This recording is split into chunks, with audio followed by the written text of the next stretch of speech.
अब क्या सोच रहे हैं शेयर बाज़ार के बारे में आप, कि अब पैसा लगा दें या फिर आपको लगता है कि अब तो बड़ा मुश्किल है पैसा निकाल लें?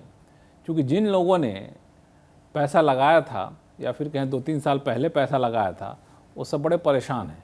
कहते जब पैसा लगाया तब तो मुझे कहा गया था कि यार हर साल में 25% 30% रिटर्न दे रहा है, 2-3 साल में पैसे दोगुने हो जा रहे हैं, तो यही सोच के पैसा लगा दिया कि 3 साल में दोगुना हो गया, आगे 3 साल में दोगुना हो जाएगा, या दोगुना का होना तो बढ़ ही रहा है, जहाँ वही है या फिर काफ़ी नीचे गिर चुका है। और उस टाइम 2 तरह की बातें हो रही थी। कई लोग कह रहे थे कि अभी पैसा मत लगाओ, बहुत शेयर बाज़ार भागा हुआ है और ये जो भागा हुआ है बबल टाइप से कभी फूट सकता है। लेकिन दिक्कत क्या थी कि हम लोग वही सुन रहे थे जो सुनना चाह रहे थे। हमें सुनना चाह रहे थे कि शेयर बाजार से अच्छा रिटर्न आएगा, तो वही सुन रहे थे, वही सुन के पैसा लगा दिए, और अब जो है सो आकर के मायूस होकर बैठे हुए। तो अब अभी क्या करना चाहिए, ये लोग बहुत सारे लोग सवाल पूछ रहे हैं। तो इसका जवाब बहुत ही आसान सा है। कहीं कोई चैट जीपीटी मत पूछिए, एआई से मत पूछिए, सिर्फ अपना दिमाग लगाइए, अपना दिल लगाइए, और आसान सा जवाब क्या है वो आपको हम बताने जा रहे हैं अगले कुछ मिनटों में। क्योंकि हमारे साथ हैं अनिल जी, जो जाने माने एडवाइज़र हैं, सेबी से सर्टिफाइड हैं। सेबी ने बता रखा है कि आप चाहें तो किसी को सलाह मशवरा दे सकते हैं। तो अनिल जी, आपका स्वागत है हमारे कार्यक्रम में। ये बताइए कि अब तो लोग ऐसा लग रहा है कि सारे पैसे तो गंवा दिए हमने, कोई आमदनी हुई नहीं, यहाँ लगाते तो अच्छा होता, वहाँ लगाते तो अच्छा होता। तो अब ये सोच के डर के मारे कई लोग तो निकाल लें कि अब तो बड़ा स्थिति खराब, हम तो हट रहे हैं यहाँ से। जी, ये सोच सही है कि नहीं है? नहीं, ये सोच तो सही नहीं है। नहीं है सही। ये सोच एकदम सही नहीं है। और जनरली जो आम जनता की लगभग ऐसी ही सोच रहती है कि वो एकदम पैनिक बिहेवियर जिसको हम कहते हैं ना, कि वो जब गिरावट में पैनिक में आ जाना और जब मार्केट बढ़ रहा हो तो उसमें एकदम यूफोरिया में आ जाना। तो ये दोनों टिपिकल बिहेवियर है रिटेल इन्वेस्टर के। तो इससे थोड़ा बचना चाहिए। हाँ, इससे बचना चाहिए। मतलब कि जब भाग रहा है तो उसको पीछे करते करते वो भाग रहा है, चलो उसको पीछे चल, हम भी भाग लेंगे, पैसा दोगुना हो जाएगा।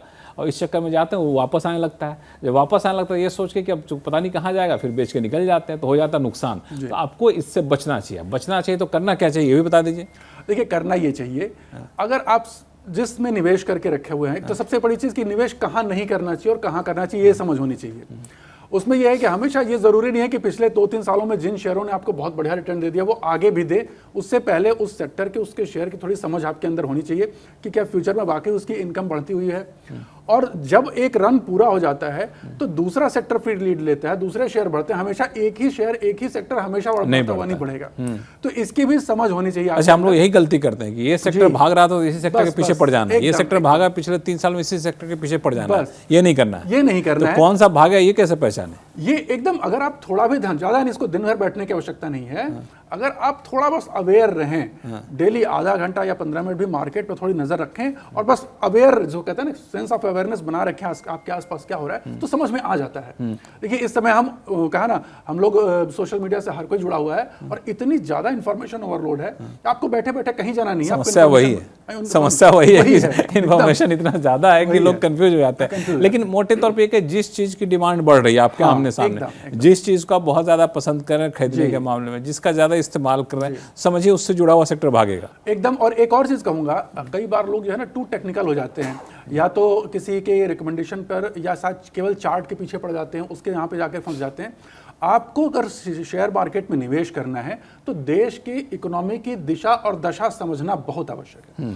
अगर आपने अपने निवेश की रणनीति को देश की आर्थिक व्यवस्था की दिशा और दशा के साथ मैच कर लिया तो आप हर बार सही चुनाव, हर बार सही। अच्छा, ये बता दीजिए कि अब लोग उतना सुनना चाहते नहीं है, तो उतना रिसर्च करना चाहते हैं, समझते हैं बता दो भाई लेना क्या है, बेचना क्या है। तो ये बताइए कि अभी के हिसाब से, दशा और दिशा के हिसाब से कौन से सेक्टर हैं जो आपको सबसे ज्यादा आकर्षक दिख रहे हैं? अभी की दशा और दिशा के हिसाब से देखिए, सीधी सी बात है, हम उन सेक्टरों को भी अवॉइड करेंगे जिनमें की इंटरनेशनल एक्सपोजर है, क्योंकि टैरिफ की, मतलब उस सेक्टर की कंपनियां जो सामान बेच करके बाहर क्योंकि टैरिफ की नीतियां बड़ी अनसर्टेन है, किस पर कहां कब कौन सा टैरिफ बढ़ जाए घट जाए, वो बड़ा दिक्कत करता है।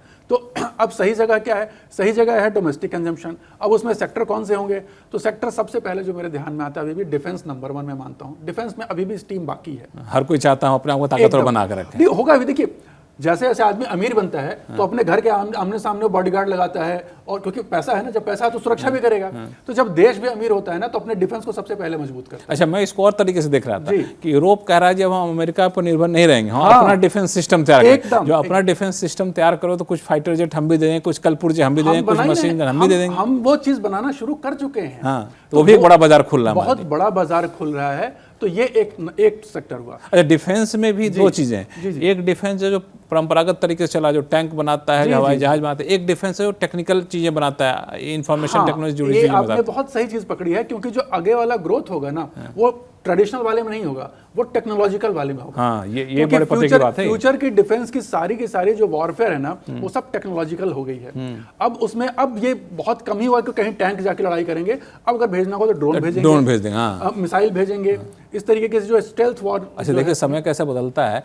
मतलब टैंक की जगह छोटे से ड्रोन ने ले लिया, और वो ज्यादा घातक है। कारण यह है कि उसकी प्रिसीजन और उसकी स्टेल्थ, मतलब उसको पता लगाना एक तो मुश्किल है, और उसके बाद उसकी प्रिसीजन बहुत पिन पॉइंट। अच्छा, ड्रोन बनाने वाली कंपनियां सब लिस्टेड हैं बाजार में? हाँ, ड्रोन बनाने वाली बहुत सी कंपनियां लिस्टेड है, और लगभग आज की डेट में जो है जितनी पब्लिक है वो सब जानते हैं, सबको पता है। लेकिन लोग कहते हैं कि ड्रोन बनाने वाली कंपनियां क्या करती है, चीन से सामान लाके असेंबल करके बेच देती हैं सर। नहीं, देखिए, ये पहले हुआ करता था शुरू में, लेकिन अब जबकि हमारे पास अपना खुद का इंफ्रास्ट्रक्चर डेवलप हो गया, वो तो शुरू में कुछ कंपनियों ने किया तुरंत मार्केट कैप्चर करने के लिए, लेकिन अब क्या है कि अपने हिसाब से अपने सॉफ्टवेयर, हमारे बेंगलोर में बहुत सी कंपनियां हैं जो अलग अलग सॉफ्टवेयर, देखिए हार्डवेयर तो वही रहेगा, हार्डवेयर में फर्क नहीं है, गेम सारा सॉफ्टवेयर के आगे है। तो आपके हिसाब से डिफेंस में टेक्नोलॉजी वाले जो शेयर है वहां पे जाइए, जो इलेक्ट्रॉनिक टेक्नोलॉजी को डील करते हैं वो बहुत इंपॉर्टेंट है, बहुत क्रूशियल है। और साथ में उनके जो एंसिलरीज जो उनको माल सप्लाई करते हैं उस पर भी नजर रखें। हाँ, मतलब एंसिलरीज का मतलब है कि कार बनाना तो कार का गियर बॉक्स कोई दे रहा हो, लॉक दे रहा हो, हाँ, वो वाली बात। तो वैसे यहाँ भी है, वैसे यहाँ भी होता है, उसकी पहचान थोड़ा सा रिसर्च करेंगे तो मिल जाएगा।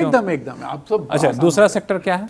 दूसरा सेक्टर जो है वो अभी भी मेटल सेक्टर को मैं मान रहा हूँ कि मेटल सेक्टर आने वाले समय में भी अच्छा। मेटल का मतलब? मेटल में आयरन हो गया, एल्यूमिनियम हो गया, जिंक हो गया, कॉपर हो गया। कॉपर बहुत स्ट्रांग है। देखिए, सोने और चांदी के बाद तीसरी कोई धातु की स्पीड दौड़ शुरू होगी तो वो कॉपर है। मैं अभी बोल सोना चांदी का नाम मत लीजिए ना, लोग कहेंगे हम तो सोना चांदी में लगाएंगे पैसा। अभी शेयर बाजार की बात हो रही है, सोना चांदी बाद में है ना। मैं इसीलिए बोल रहा हूँ कॉपर। अब कॉपर में आप ढूंढ लीजिए कौन कौन सी कंपनियां हैं। कारण यह है कि हम जिस तरीके के एक चेंज से गुजर रहे हैं उसमें मेटल जो है वो स्केर्स होते चले जा रहे हैं, क्योंकि सारे मेटल देखिए मेटल बनते तो है नहीं, वो धरती में लिमिटेड सप्लाई में है। तो अब रिसोर्स का जो है ना, जिसको हम कहते हैं कि संसाधनों का दोहन बहुत तेजी से हो रहा है, और इन दोहन की वजह से जो है उनकी सप्लाई जो है वो कंस्ट्रेंट्स में आ रही है। तो अब सारे के सारे देश चाहते हैं कि अपने रिसोर्सेज को होल्ड करके हम रख लें ताकि फ्यूचर में इंडस्ट्रियल यूज में काम आएंगे। तो ये चीज है, तो ये इस पर आपको यहाँ पे एक रन दिखाई देगा। यहाँ पे ट्रम्प साहब की एक लाइन बड़ी हम आजकल मैं बड़ा बोलता हूँ जगह जगह कि गोल्डन रूल यही है, जिसके पास गोल्ड है वही रूल बनाएगा। एकदम आपके पास है सामान तभी आप रूल करेंगे, आप ही तय करें। ऐसा बोल रहे हैं ना, तो मेरा है कि अगर आपकी कभी उनसे बात हो, एक बात बोलिएगा, आप खाली 8,000 टन लेके बैठे हैं, हमारे यहाँ 30,000 टन, घरों में 30,000 टन है, गवर्नमेंट को छोड़ दीजिए। गोल्ड वहाँ गोल्ड से मतलब ये है कि जो ताकतवर है वही कानून बनाएगा, ये है। तो अब ये पलट रहा है ना। तो ये जो आप कर रहे हैं कॉपर, जिसके पास रहेगा रिसोर्सेज वही डोमिनेट करेगा। लेकिन कॉपर में बताइए, आप जो करें, मेरा एक सवाल है कि मान लीजिए कोई इंडस्ट्री कॉपर का इस्तेमाल करे, उसको तो नुकसानदेह है ये। तो देखिए, नुकसान आप किस कंपनी की बात है जो कॉपर इस्तेमाल कर रही है, जो कॉपर प्रोड्यूस कर रही है? कॉपर प्रोड्यूस कर रही है उस पर नजर रखना। ये ध्यान रखिए, कॉपर का मतलब प्रोड्यूस कर रही है। कॉपर इस्तेमाल करने वाले जो तार और बनाने वाली कंपनी होती है, केबल वाली कंपनी होती है, उनसे बच जाइए। माइनिंग सेक्टर पर आप नजर रखें, आपको बहुत बढ़िया स्टॉक्स मिलेंगे। लेकिन उसको इस्तेमाल करते हैं उस पर नहीं जाए। नहीं, इस्तेमाल वाले पे भी मत जाइए, क्योंकि इस्तेमाल से आपको ध्यान देना है जहां से निकल रहा है, जो जहां से निकल रहा है, जो निकाल रहा है, जो प्रोड्यूसर है वो माला माल हो रहा है, जो इस्तेमाल कर तो बेचारा कंगाल हो रहा है। क्योंकि वो रेट बढ़ेंगे, वो हाई रेट्स पे बेचेगा। पहले कम उसकी डिमांड थी, जब डिमांड बढ़ेगी तो रेट बढ़ेंगे तो उसके रेवेन्यू बढ़ जाएगी। ठीक है, एक मेटल हो गया। मेटल में कॉपर के अलावा और कुछ नहीं? केवल कॉपर नहीं, सब है इसमें, एल्यूमिनियम भी है, मतलब फेरस, नॉन फेरस, सब सारे मेटल के प्रोड्यूसर जो है वो माला माल होंगे, आप उनका शेयर लीजिए, आप भी माला माल हो जाएगा। ईवी में एल्यूमिनियम का बहुत ज्यादा यूज होता है। अभी आजकल जो भी व्हीकल्स बन रही है बहुत लाइट व्हीकल्स बन रही हैं, तो उसके लिए एल्यूमिनियम की कंजम्पशन बढ़ गई है। पहले एल्यूमिनियम जो है हाई ग्रेड एल्यूमिनियम प्लेन्स में यूज होता था, अब उसी ग्रेड का एल्यूमिनियम जो है शुरू हो गया है। अब तो इसको बनाने, उसको उत्पादन करने वाली कंपनियां लिमिटेड है अपने यहाँ, और यहीं से वो होता है, तो उनमें पैसा लगा सकते। एकदम लगा सकते। अब मेटल हो गया, और कोई दूसरा है इंफ्रास्ट्रक्चर की जो रन है वो अभी भी, देखिए हमारे देश में अभी भी आपको देखें तो जो सड़कें हैं पहले से बहुत इंप्रूव हो गई हैं, लेकिन अभी भी बहुत कुछ डेवलप होना बाकी है। अभी रेलवेज में भी बहुत कुछ इंप्रूवमेंट होना बाकी है। प्राइस जरूर कम समय में बहुत बढ़ गई, इसलिए करेक्शन दिख रहा है, लेकिन ऐसा नहीं कि काम बंद हो गया। अभी ये कम से कम 5 से 6 सालों तक के लिए रेलवे और इंफ्रास्ट्रक्चर का जो है ग्रोथ वो चलता रहेगा। तो वहाँ पर आप हाईवेज बनेंगे, नए नए बेसेस बनेंगे, प्लस इंफ्रास्ट्रक्चर की डेफिनेशन चेंज हो गई है। इंफ्रास्ट्रक्चर में पहले हमको लगता था कि रोड और केबल और तार नहीं, अब एआई इंफ्रास्ट्रक्चर भी आ जाएगा, अब डेटा सेंटर भी इंफ्रास्ट्रक्चर हो गए। तो अब एआई के लिए जो भी जरूरी चीजें वो सब इंफ्रास्ट्रक्चर का पार्ट। अच्छा, मुझे याद आया कि अभी गूगल ने, मेटा ने, इन सब ने कहा कि हम डेटा सेंटर लगाएंगे इंडिया में। हाँ जी। तो इससे किसी कंपनी को फायदा हुआ क्या, और पैसा शेयर के हिसाब से देखें तो? हाँ एकदम। हाँ, जो एआई जो डेटा सेंटर बनाने वाली कंपनियां हैं, कुछ कंपनियां लिस्टेड हैं डेटा सेंटर की। अच्छा। और लोग इसमें निवेश भी करते हैं, उनमें बहुत बढ़िया रिटर्न जनरेट होता है। अच्छा। हाँ, प्लस उसमें बहुत से काम हैं डेटा सेंटर की, जो नेटवर्किंग वहाँ बहुत, क्योंकि सारा काम इसमें सब कंप्यूटर भरा रहता है। अब उसमें जो नेटवर्किंग करती हैं उनको काम मिला, जो केबल सप्लाई करेंगे उनको काम मिला, जो उनको स्पेस देंगी उनको काम मिला। बहुत से ऐसे रियल एस्टेट कंपनियां जो खाली डेटा सेंटर को स्पेस दे रही हैं, क्योंकि उनके लिए स्पेशलाइज्ड चाहिए इक्विपमेंट, तो वैसा डेवलप करके दे रही है। इस तरीके से बहुत सी कंपनियां हैं जिनको की काम मिल रहा है। तो वो सारी चीज़ें जहाँ पर, लेकिन इसका मतलब ये माना जाए कि आप अभी शेयर बाजार से निकलिए नहीं, आप नुकसान में हैं या बहुत फायदे में नहीं, तो डरिए नहीं। आप सिर्फ इतना करिए कि अपने पोर्टफोलियो में देखिए कौन कौन से पड़े हुए हैं। जी, इसमें विलेन को पहचानिए, विलेन को बाहर निकाल दीजिए। विलेन को जल्दी बाहर निकाल। विलेन की पहचान कैसे करें? लोग परेशान कहाँ होते हैं? देखिए, मेरी नजर में विलेन वही है जो आपको लाल दिखा रहा है। लाल दिखा रहा है क्योंकि आपकी टाइमिंग गलत नहीं, लेकिन हमने ऊपर ले लिया, अब लाल है तो विलेन कैसे कहेंगे? नहीं, उसका अगर आपने ऊपर बाय कर लिया और जब वो नीचे जा रहा है तो थोड़े से लॉस में आप बेच दीजिए उसको। अच्छा, बहुत जबरदस्ती होल्ड कर। लॉस में हमारे यहाँ क्या होता है, लॉस में हम बन जाते हैं इन्वेस्टर, और जब प्रॉफिट आएगा 10% ना तो बुक कर लेंगे, बन जाएंगे ट्रेडर। ये बड़ा इंटरेस्टिंग ये चीज आप ना करें। ये लॉस में इन्वेस्टर और प्रॉफिट में ट्रेडर ना बने। अगर आप इन्वेस्टर हैं तो इन्वेस्टर दोनों में बने रहिए, अगर आप ट्रेडर हैं तो ट्रेडर दोनों में रहिए। लेकिन मेरा जो मानना है वो ये है, लॉस में आप ट्रेडर बनिए और प्रॉफिट में इन्वेस्टर। अच्छा, एक आखिरी सवाल जी, कि हम लोग को शेयर मार्केट का मतलब ये होता है कि भाई 20% 25% रिटर्न मिलेगा, 3 साल 4 साल में दोगुना हो जाएगा, क्योंकि पिछले कुछ साल का अनुभव रहा है। अब यहाँ से आने वाले दिनों में ये अपेक्षा रखना बेमानी होगी? ये एकदम बेमानी हुआ क्या है, देखिए इसमें गलती किसी और की नहीं है, ये जो गलती हम ही लोगों की है। कोविड के बाद इंडिया में, देखिए मैं 16-17 सालों से मार्केट में हूं, लेकिन कोविड के बाद जो जोश आया है ना बाजार में लोगों का, और जो पार्टिसिपेशन बढ़ा है, तो ऐसी बहुत सी, मतलब मेजर जो जनसंख्या है इन्वेस्टर्स की, वो ऐसी है कि वो बस पिछले कोविड के बाद ही जुड़े हैं। तो इन्होंने वही रन देखा है कि मतलब कुछ भी आंख मूंद के खरीद लो, वो बढ़ता ही जाएगा। तो अब आने वाले समय ऐसा नहीं होता है, बाजार कई साल तक नहीं भी रिटर्न देता है, नेगेटिव रिटर्न भी देता है।